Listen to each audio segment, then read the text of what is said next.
What if I told you that living in your home, the one you're in right now, listening to this podcast, just breathing the air could be taking years off of your life?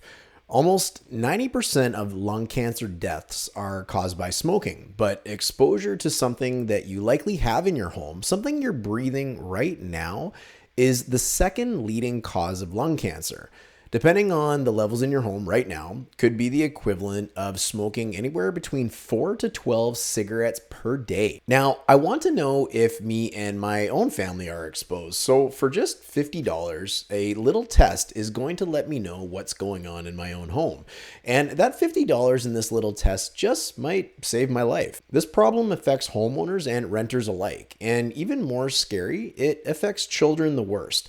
So if you want to learn all about what this problem is, how to know if you're exposed, and what to do if you are, then today's podcast is exactly what you need. My name is Darin. I am the team leader of the Germyn Group with McDonald Realty, and you are listening to Real Estate on Tap, our new podcast from the Germyn Group. A little bit about the Germyn Group. We help people buy and sell real estate all across the lower mainland, but primarily in the areas of Surrey and White Rock, British Columbia. So if you need any help with your real estate needs, you can always reach out to us and we'll make sure that you have great care taken care of you. So why am I doing this podcast today? Well, I watched a webinar recently that was presented by the British Columbia Financial Services Authority, the body of government that's responsible for the oversight of real estate protection and protection of the public.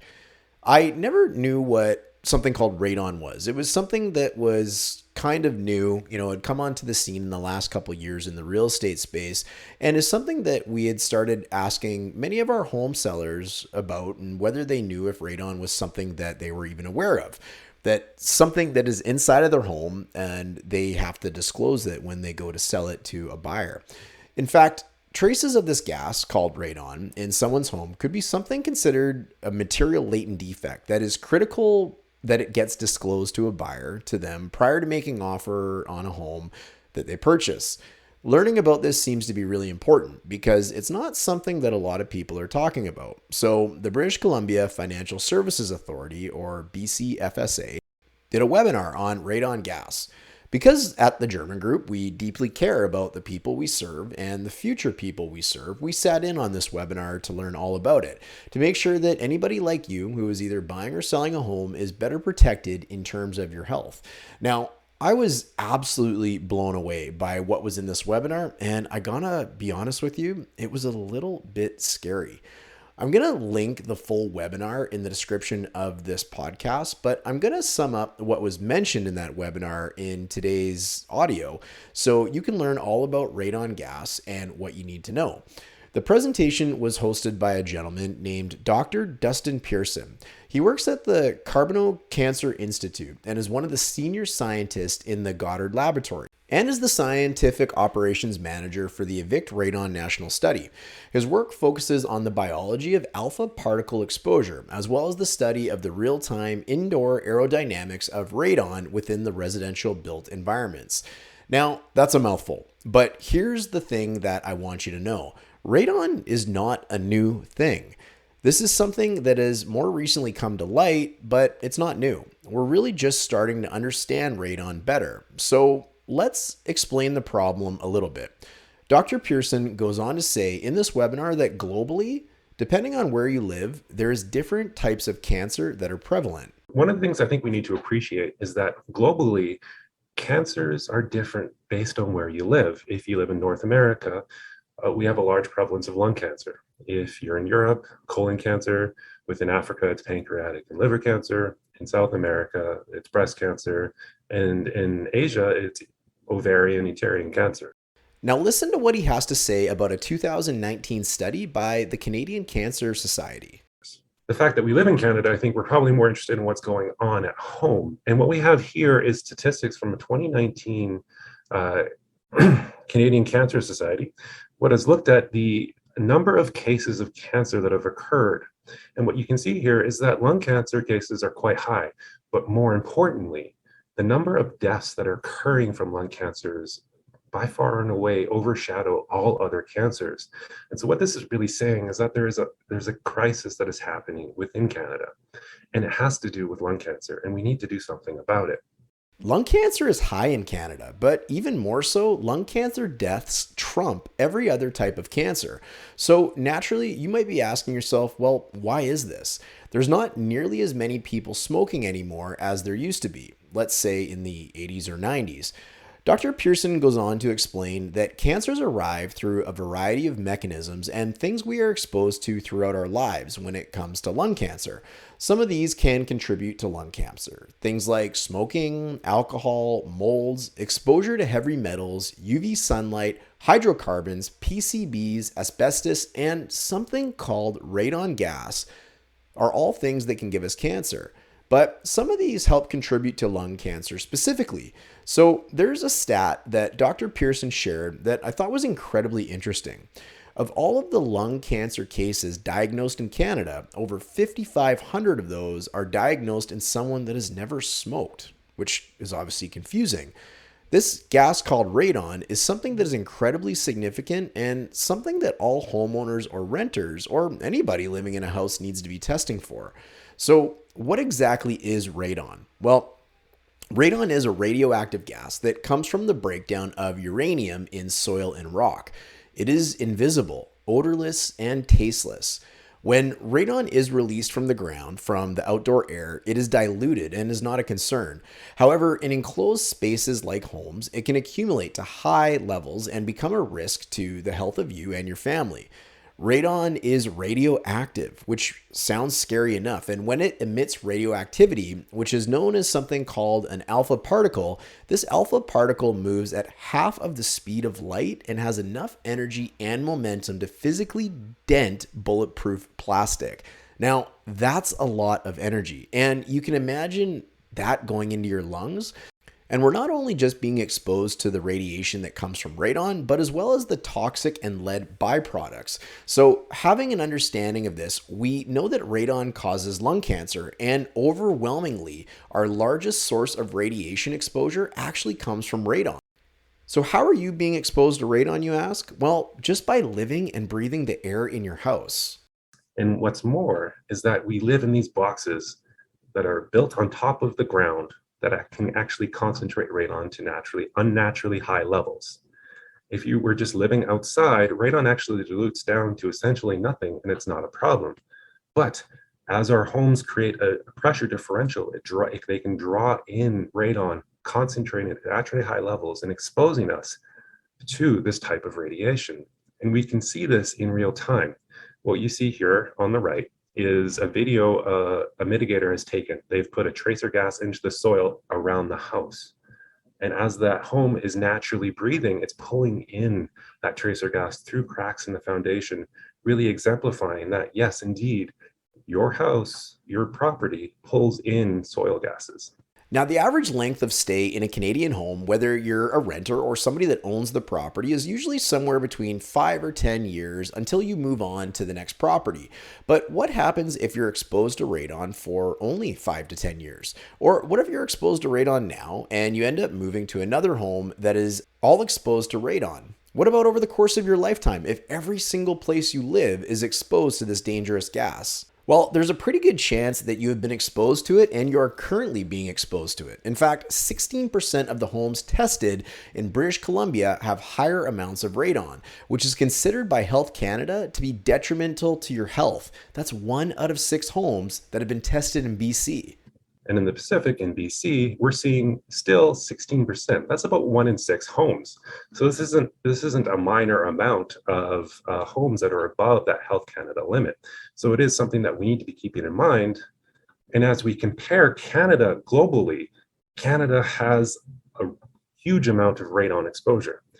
If we look at the different regions on a global scale, Poland is the largest radon exposed nation per capita, but Prairie Canada comes in second, and then North Canada in third, and Atlantic Canada in fourth. So this is a significant issue across our nation, and it is something that we need to address. Yikes, that's really scary. Dr. Pearson also goes on to say that the style of your home, the updates of your home, and the age of your home can all play a significant role in the exposure to this gas. Also, other factors such as our genetics predispose us to our sensitivity for lung cancer. Here's what Dr. Pearson has to say. Understanding our genetics, we have to understand that there is a higher potential for radon based on where we live. Now, this is a radon potential map for North America. And in Calgary, Alberta, we live in a very high radon potential zone, with BC having a mixture between guarded and high.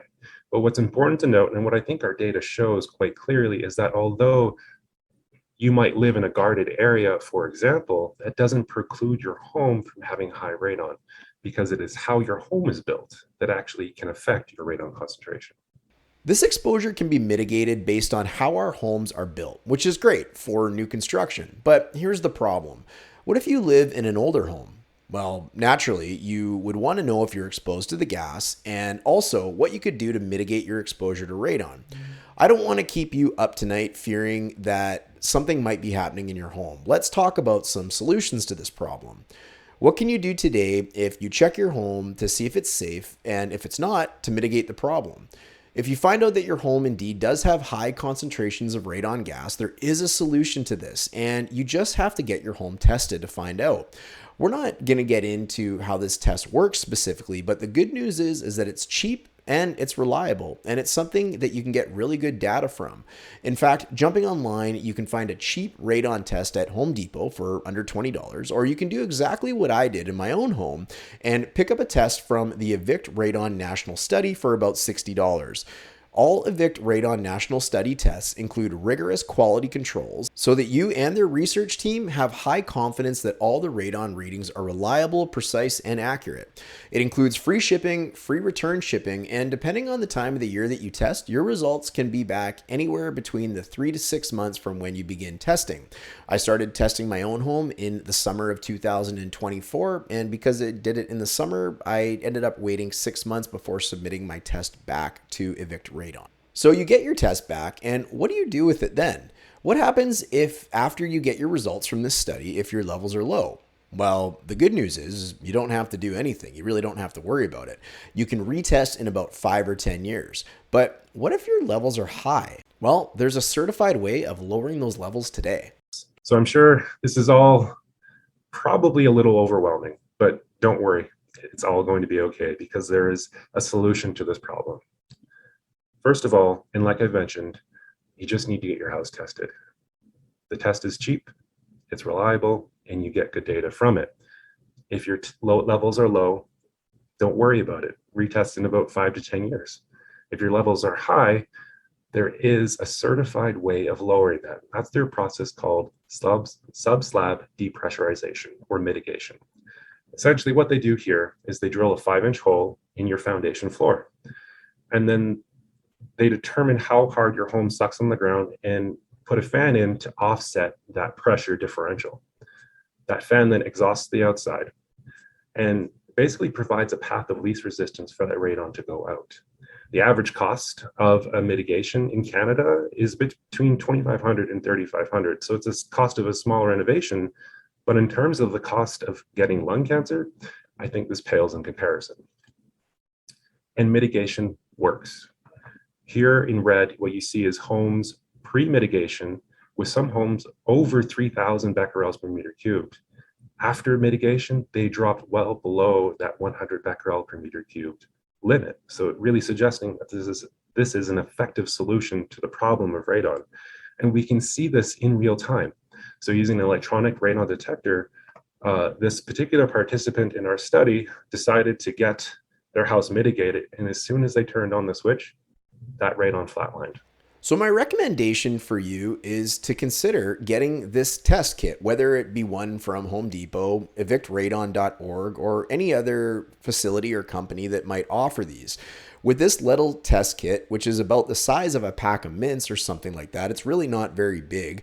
It comes with instructions as well as a password to log on to the national study. This is the evictradon.org. This is the one that I used for my own home. In fact, there's also a return mail envelope, and you just pop it back in the mail and send it right back out. Now, I want you to know that we have no affiliation with the Evict Radon National Study, but if you're listening to this, the reason that I'm recording this is because I want you to be safe. I want your family to be safe in your own home. This may also prove to be a larger issue over the course of time where home buyers looking at homes that they want to purchase, possibly the home that they're living in right now or you're living in right now, demand that they want to know the levels of radon gas that exist in the property that you're currently living in. Most importantly, we're talking not only about your health, but also the health of future home buyers. So here's what I've done.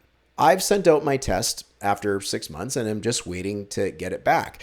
We originally filmed a video very similar to this podcast on our YouTube channel, and we're going to be doing a follow-up video once we get our test results back. After that, in fact, I'm even going to reach out to Dr. Dustin Pearson to see if he'd like to join us on our next video on our YouTube channel after I receive my test results, explaining them. Or hopefully I get them back and there's really nothing to worry about. But either way, now you've been completely educated and learned all about radon gas and what to do to mitigate it if you need to, and how to get the test to make sure that your family is safe. If you found value in this podcast, please consider sharing it with friends and family to help keep them safe as well. This is Darin from the Germyn Group signing off, and we'll see you on the next episode.